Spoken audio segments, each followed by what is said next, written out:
आप समझ सकते हैं कि यूट्यूब किस तरह से ग्रो कर रहा है वर्ल्ड वाइड। यूट्यूब का जो एल्गोरिदम है वो कैसे काम करता है। वो वीडियो बनाते हैं, अपने दोस्तों को भेज देते हैं और उन्होंने थोड़ा थोड़ा वॉच करके उसको छोड़ दिया तो आपका चैनल वहीं बैठ जाएगा। और हाँ, सबसे इम्पॉर्टेंट चीज़ है ये नए यूट्यूबर्स को ये समझना कि money is very important to run your business. I know many youtubers those are making crores of rupees from YouTube. इसके बारे में मैं बात करूंगा कि एक नए यूट्यूबर को क्या चीजें ध्यान में रखना चाहिए।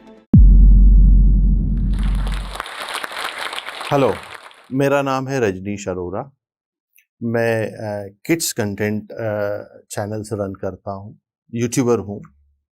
पर वो उस तरह का यूट्यूबर हूँ जहाँ पे मैं कैमरे के पीछे रह के काम करता हूँ। शायद दिस इज फर्स्ट टाइम जब मैं कैमरे के सामने आके बात कर रहा हूँ, अपना एक्सपीरियंस आपके साथ शेयर कर रहा हूँ। मेरे कुछ 5-6 किड्स चैनल हैं जहाँ पे हम छोटे बच्चों के लिए वीडियो बनाते हैं। ये वीडियो दुनिया की 50-60 कंट्रीज में देखे जाते हैं। हमारे चैनल्स पे कुछ 2 करोड़ के आसपास सब्सक्राइबर्स हैं। 1 करोड़ व्यू हमको हर दिन मिलते हैं और 50,000 के आसपास नए सब्सक्राइबर हमारे साथ जुड़ जाते हैं हर दिन। और मैं आपके साथ आज मेरा एक्सपीरियंस शेयर करूंगा कि कैसे आप कैमरे के पीछे अपना चेहरा बिना दिखाए भी यूट्यूब चैनल्स को डेवलप कर सकते हैं। उनके आसपास एक बिजनेस बड़ा बिजनेस ग्रो कर सकते हैं एंड मिलियंस ऑफ सब्सक्राइबर्स आपके आपको फॉलो करेंगे यदि आप उसको समझ के काम करेंगे, यदि आप उसको सही तरीके से समझेंगे कि how you have to go about it. 2014 या 2015 के आसपास मेरे पास काफ़ी ईमेल आया करते थे। अच्छा, मैं आपको ये बता दूं कि मेरा एक एनिमेशन स्टूडियो है। उस एनिमेशन स्टूडियो में मैं दूसरे देशों के जो कस्टमर्स हैं, क्लाइंट्स हैं, उनको एनिमेशन बना के दिया करता था। ये जो क्लाइंट्स हैं, ये मेरे पास आते थे, अपना काम कराते थे और लेके वापस चले जाते थे। 2014-2015 में ये हुआ कि मेरे पास काफ़ी सारी क्वेरीज आने लगी, एनिमेशन रिलेटेड क्वेरीज, और उनमें यूट्यूब चैनल्स के लिंक होते थे कि हमें ऐसा चैनल बनाना है, हमें ऐसा कंटेंट बनाना है। और फिर मैं उनके लिए कोड प्रिपेयर करता था और वो कोड उनको जब मैं भेज के वेट करता था कि हाँ अब इनका रिप्लाई आएगा, लेकिन उनके रिप्लाई नहीं आते थे। तो वहाँ से मुझे ये समझ में आया कि हाँ, ये एक अपकमिंग चीज़ है और इसमें काम किया जा सकता है। फिर मैंने सोचा कि क्यों ना मैं भी इस एरिया में काम करूं। तो 2014-2015 तक मैं सोचता ही रहा, हिम्मत नहीं हुई मेरी, क्योंकि काफ़ी एक्सपेंसिव होता है एनिमेशन बनाना, और वो भी अच्छी क्वालिटी पे, इंटरनेशनल क्वालिटी पे जाके काम करना, उस तरह के लोगों को हायर करना, हिम्मत नहीं हो रही थी। 2 साल हो गए, मैं सोचता ही रहा, करता हूँ शुरू, कुछ करता हूँ। फिर क्या हुआ, 2016 में मैं मियामी में एक किड स्क्रीन करके एक मार्केट होता है जहाँ पे सारे इंटरनेशनल एनिमेशन कंटेंट प्रोड्यूसर आते हैं, वो लोग आए हुए थे, उनसे मैं इंटरेक्ट कर रहा था। तो मैंने देखा वहाँ पे काफ़ी सारे यूट्यूबर्स आए हुए हैं। ये यूट्यूबर्स वो यूट्यूबर नहीं है जो कैमरे के सामने एक एक फ़ोन लेके वीडियो बनाते हैं। ये वो यूट्यूबर्स हैं जो कैमरे के पीछे बैठते हैं और चीज़ों को प्लान करते हैं और उसको वर्ल्ड के सामने या वर्ल्ड ऑडियंस के सामने प्रेजेंट करते हैं। मुझे काफ़ी फैसिनेटिंग लगा उनको देख के। मुझे लगा यार, ये लोग बड़े शांति से बैठ के काम कर रहे हैं, यहाँ आके ये लोग जानना चाह रहे हैं कि अभी डायरेक्शन किधर होगा, किधर जा रहा है मार्केट। और उनको देख के मुझे लगा कि ये लोग जो काम कर रहे हैं ये तो मैं भी कर सकता हूँ। तो 2016 में जब मैं वापस आया उस इवेंट को अटेंड करके, तो मैंने डिसाइड कर लिया कि अब मैं ये चैनल शुरू करता हूँ। फिर 2016 में मैंने मेरा पहला चैनल शुरू किया, fun for kids TV. English में था वो और छोटे बच्चों के लिए था, क्योंकि मैं अधिकतर काम जो है बच्चों के लिए ही करता था। मेरी टीम जो थी वो बच्चों के वीडियो बनाने के लिए इक्विप थी, उनको एक्सपीरियंस था उसका। 2016 से हमने शुरू की जर्नी। 1 साल लगा होगा, बड़ी मेहनत की, कभी ये वीडियो, कभी इस तरह का, कभी उस तरह का, लेकिन सफलता नहीं मिली। शायद एक 12-15 महीने बाद हमारे कुछ वीडियो जो है वो वायरल होना शुरू हुए। फिर एक दिन ये हुआ कि मैं ऑफिस से निकला, घर आया एक वीडियो पोस्ट करके, और जब सुबह उठा सो के तो मैंने देखा उस वीडियो पे 11 लाख व्यू है। और वो 11 लाख व्यू ने मुझे इतना कॉन्फिडेंस दिया कि नहीं, ये रात भर में जो हम मैं सो रहा था इंडिया में अपने मुंबई में, और दुनिया में मेरा वीडियो अराउंड 40 कंट्रीज में देखा जा रहा था, मुझे पता भी नहीं था। सुबह जब मैंने उसको देखा, अरे इसमें तो 11 लाख व्यू आ गए। देन आई रियलाइज कि yes, something is there, and एक पावरफुल फोर्स क्रिएट हो रहा है और हमें उस फोर्स के साथ आगे बढ़ना चाहिए। फिर मैंने उस चीज को और सीरियसली शुरू किया, उसके ऊपर और मेहनत करना शुरू की, और हमने उस चैनल को और काफी अलग अलग तरह के कंटेंट बनाए। इसके बारे में मैं बात करूंगा कि एक नए यूट्यूबर को क्या चीजें ध्यान में रखना चाहिए, क्योंकि आप यदि उस सिस्टम को समझ के काम करेंगे तो आपका सफल होना शायद थोड़ा सा इजी हो जाएगा। हम और भी डिटेल में आगे बात करेंगे। तो अब मुझे समझ में आ गया कि हाँ, ये जो है, फिर मुझे लगा अरे यार, इंडिया में तो इंडिया में यूट्यूब जो है, शुरू से इंडिया में जो परसेंटेज है हमारे व्यूअर्स का वो ज़्यादा है। यूएस से आता है ये ये बिजनेस। गूगल और यूट्यूब जो है वो यूएस बेस्ड बिजनेस है, लेकिन उसके यूज़र बेस जो है वो इंडिया में ज़्यादा है। हमारे इंडिया में अराउंड 20-30% जो यूज़र बेस है यूट्यूब का वो इंडिया से आता है। बाकी का जो यूज़र बेस है वो 50-60-70 कंट्रीज में स्प्रेड है। तो आप समझ सकते हैं कि इंडिया कितना स्ट्रांग है। फिर हमें लगा कि क्यों ना इंडियन मार्केट में काम किया जाए, तो हमने इंडियन चैनल शुरू किया, fun for kids TV Hindi rhymes करके। इस पे हमने नानी तेरी मोरनी, लकड़ी की काठी, इस तरह के सॉन्ग्स बनाए, क्योंकि यहाँ के बच्चों को वो ज़्यादा पसंद है। अब हमारे वो वीडियोस जो है काफ़ी फेमस होने लगे। फिर हमें लगा कि नहीं, अब हमको इन वीडियोस को या इन सब्जेक्ट्स को लेके कुछ और काम करना चाहिए। फिर हमने कुछ दूसरे वीडियो बनाए उन्हीं सब्जेक्ट्स को लेके, जैसे नानी तेरी मोरनी ने चिट्ठी भेजी है, चिट्ठी में लिखा है कि तू कितनी अच्छी है। अब ये सॉन्ग जो है ये हमारे राइटर्स ने लिखा, हमारे कॉन्सेप्ट के ऊपर हमने इसको काम करके पूरा डेवलप किया, लेकिन ये बच्चों को इतना पसंद आया कि उसके बाद हमें लाइन से नानी तेरी मोरनी की और उसके उन कैरेक्टर्स को लेके वीडियो बनाते गए, और हमारे चैनल जो है दौड़ लगाते गए। आज हमारे इंडियन चैनल पे अराउंड 1.8 मिलियन सब्सक्राइबर्स हैं। उससे काफ़ी कॉन्फिडेंस आया। फिर हमने सोचा कि क्यों ना इंटरनेशनल मार्केट में थोड़ा बेटर काम किया जाए। फिर हमने नए सिरे से काम शुरू किया और एक नया चैनल लॉन्च किया जिसका नाम था बीप बीप नर्सरी राइम, या मुझे ये कहना चाहिए जिसका नाम है बीप बीप नर्सरी राइम्स। खैर, लॉन्च के कुछ 18 महीने बाद हमारा वो चैनल क्या बोलना चाहिए, 18 महीने बाद रातों रात हिट होने लगा। ये जो अभी फरवरी गया, फेब और मार्च, उसमें वो चैनल 2 लाख व्यू से करीब 2 करोड़ व्यू पर डे पे पहुंचा। और उसके हमारे पास काफ़ी नए सब्सक्राइबर आने लगे। ये जो सब्सक्राइबर आ रहे थे ये हमारे पुराने वीडियोस को देखने लगे। 18 महीने में हमने काफ़ी वीडियो डाल दिए थे, लेकिन लास्ट के जो कुछ वीडियोस थे वो वीडियोस ने जो सक्सेस हासिल की उसका इम्पैक्ट पुराने वीडियोस पे भी आया। और हमारा पूरा चैनल, जैसे प्रेशर कुकर में सीटी बजती है ना, जैसे प्रेशर शुरू होता रहता है, इकट्ठा होता रहता है, भाप इकट्ठी होती रहती है, वैसे वो चैनल ने ग्रो किया। और अब वो चैनल हमें काफ़ी अच्छे व्यू देता है, नए सब्सक्राइबर मिलते हैं हमें, उससे हमें रेवेन्यू भी मिलती है जो हमें हेल्प कर रही है नई टीम को हायर करने में, और अपने बिजनेस को आगे बढ़ाने में हमको उससे काफ़ी मदद हो रही है। 2016 में जब मैंने पहला चैनल शुरू किया था, उस समय जो यूट्यूब का यूज़र बेस था दैट वाज अराउंड 150 करोड़ 2016 में। आज 6 साल बाद, 7 साल बाद उनका जो यूज़र बेस है वर्ल्ड वाइड वो है 250 करोड़।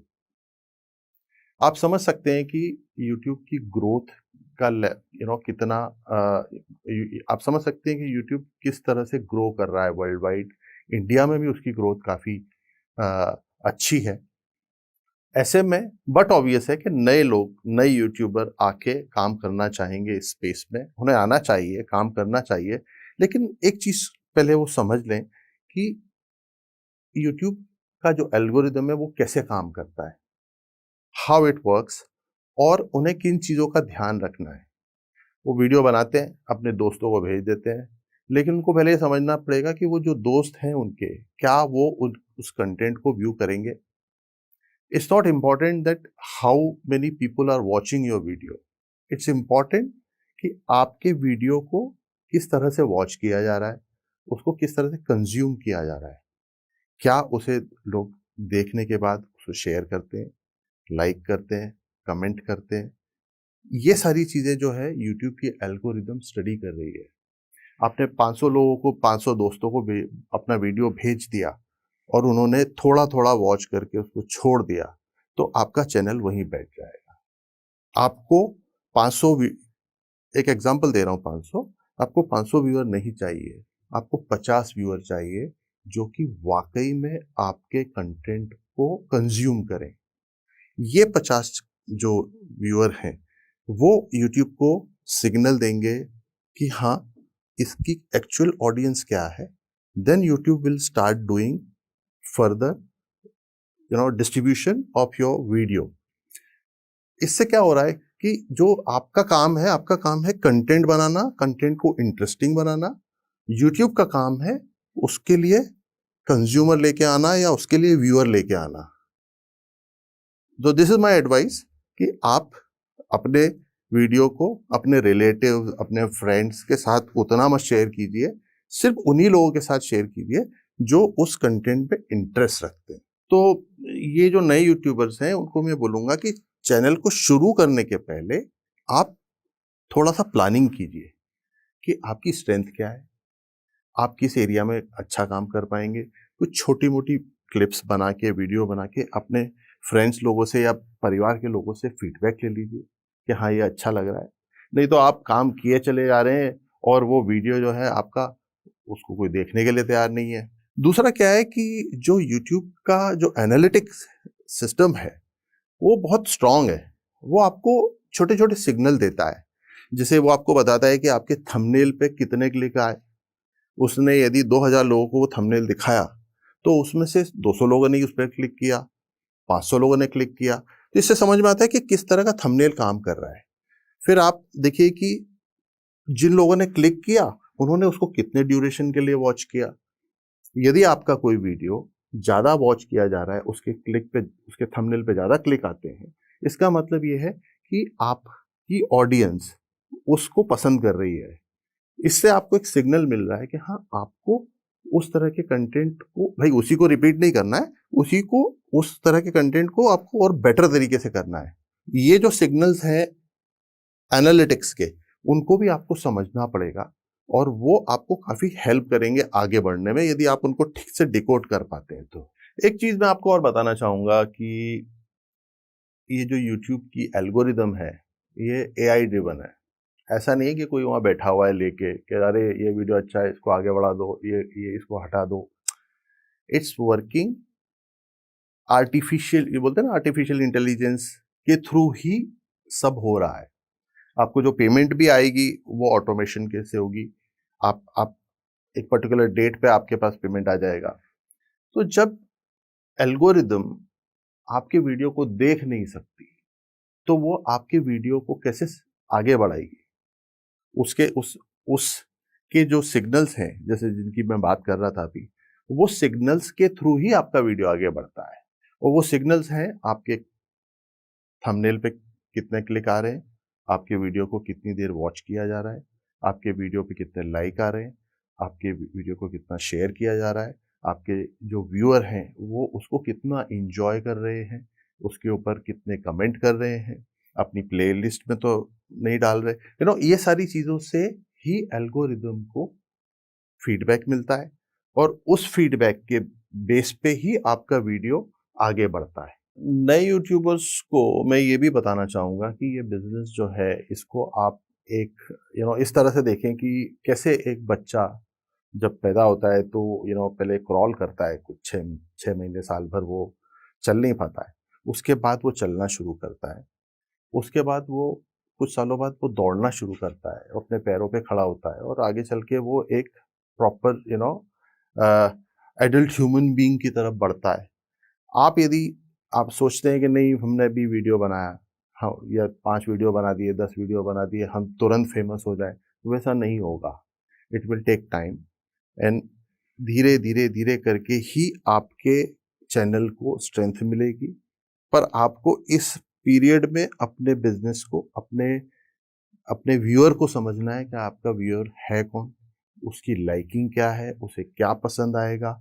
आप किस जो भी आप सेगमेंट में काम कर रहे हैं, उस सेगमेंट से आपको उसको वो चीज़ देनी है जो वो देखना चाहता है। और हाँ, सबसे इम्पोर्टेंट चीज़ है ये नए यूट्यूबर्स को ये समझना कि money is very important to run your business. जब मैंने शुरू किया था तो ये सवाल उठता था मन में कि क्या ये बिज़नेस वायबल होगा? क्या मैं इस इन वीडियोस को बना के रेवेन्यू जनरेट कर पाऊंगा जिनसे कि मेरे लोगों की सैलरी निकलेगी? I am responsible for their salaries. तो आपको भी ये समझना होगा कि हाँ, जो भी आप काम कर रहे हैं उसके आसपास क्या बिजनेस आप डेवलप कर सकते हैं। जरूरी नहीं है आप कैमरे के सामने ही आके काम करें, आप कैमरे के पीछे भी काम कर सकते हैं और एक बिजनेस डेवलप कर सकते हैं। वो बिजनेस धीरे धीरे करके हो सकता है आप पहले महीने कुछ 1,000 रुपए कमाएं या वो भी ना कमाएं, फिर हो सकता है आप लाख रुपए कमाएं, हो सकता है फिर आप उस स्टेज पे आएंगे जहां आप करोड़ों रुपए भी कमा सकते हैं। I know many youtubers those are making crores of rupees from YouTube, but they have done that kind of work. उन्होंने उतनी मेहनत की है, उनको उतना टाइम लगा है। आ, कुछ यूट्यूबर्स को मैं जानता हूँ इस बिजनेस में 17 साल से, 18 साल से, 5-6 साल से मैं उनको देख रहा हूँ, मैंने उनकी ग्रोथ को स्टडी किया है कि हाँ 6 साल पहले ये कहाँ थे, आज कहाँ है। तो मुझे ऐसा लगता है कि जो नए यूट्यूबर्स हैं उनको इसको एक बिजनेस के पॉइंट ऑफ व्यू से देखना चाहिए। उनको बस ये नहीं सोचना चाहिए कि हाँ हमको फेमस होना है, हम फेमस हो गए, सब हो गया। नहीं, आपको end of the day you have to run your house. दूसरा है कि आसपास की चीजें भी चेंज होती जा रही है।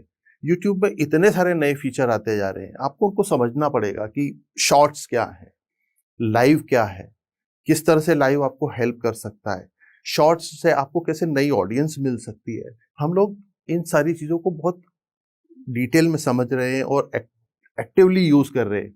हमारे चैनल पे एट ए वन टाइम, या सारे चैनल्स को मैं बोलूँ तो 8 वीडियो लाइव होते हैं जो कि 24/7 चलते रहते हैं। वो रुकते नहीं है, कभी भी नहीं रुकते। हमने उनके लिए स्पेशल अरेंजमेंट किया हुआ है कि वो वीडियो 24/7 चलते रहे। इससे हमको नई ऑडियंस मिलती है। ये जो नई चीजें इनको समझना बहुत जरूरी है आपके लिए। आपको समझना पड़ेगा कि शॉर्ट्स क्या आपको कैसे हेल्प कर सकते हैं। आपका मेन चैनल जो है वो अपनी जगह है, लेकिन शॉर्ट्स यदि आप कुछ बनाते हैं और उनको डालते हैं इंटरेस्टिंगली, छोटे छोटे 15-20 सेकेंड के जो होते हैं, उससे आपको एक नई ऑडियंस मिलती है। आप लाइव कर सकते हैं, आप प्रीमियर कर सकते हैं। वीडियो जो नया वीडियो है उसको पहले से प्लान करके अपनी ऑडियंस को बता सकते हैं कि हाँ भाई ये वीडियो मेरा इतने बजे लाइव होगा। उस ये सारे फीचर्स जब आप यूज करते हैं तो आपको एक नई ऑडियंस मिलती है। सो यूट्यूब जो है उसके अराउंड भी काफी सारी चीजें की जा सकती है। जब आप एक थोड़े स्टैब्लिश होंगे तो फिर दूसरी चीजें पिक्चर में आती हैं, जैसे मर्चेंडाइज है, एप्स हैं, गेम्स आपके जैसे हमारे, मैं आपको अपना एग्जांपल देता हूँ कि अभी तक हम फोकस थे वीडियोस को बनाने में, कैरेक्टर्स को डेवलप करने में, या मेन लाइन जो हमारा कंटेंट है उसमें हमारा सारा टाइम जाता था। लेकिन अब हम लोग दूसरी चीज़ों के बारे में सोच रहे हैं कि हम कैसे बियॉन्ड यूट्यूब ग्रो करें। फॉर एग्जांपल किड्स ऐप, जिसके अंदर हम बच्चों को अलग अलग एक्टिविटी करने का, सिखाने का मौका दें। They will have various games in that app. उसके बाद मर्चेंडाइज के बारे में हम सोच रहे हैं कि हम किस तरह से अपने कैरेक्टर्स के अराउंड चीज़ों को डेवलप करें जो कि मार्केट में बच्चे उनको खरीद सकते हैं, उनको यूज़ कर सकते हैं। तो उस तरह से आप लोगों को भी एक जब आप चीज़ों को प्लान कर रहे हैं तो उस चीज़ को ध्यान में रखना पड़ेगा कि how you can build your business around your content and think beyond YouTube. तो ये जोश टॉक्स के मंच पे आके मुझे आज बहुत अच्छा लग रहा है। आप लोगों ने मुझे ये जो मेडल दिया है, मुझे ऐसा लग रहा है कि I am feeling really very proud about it. और अभी अभी हमारे चंद्रयान ने मून पे लैंडिंग की है और मुझे ऐसा लग रहा है कि मैं यहाँ पे लैंड हुआ हूँ and I am really feeling very happy about it. इस वीडियो के बारे में अपनी राय नीचे कमेंट सेक्शन में हमें बताएं और अपने दोस्तों के साथ ये वीडियो शेयर करना ना भूलें।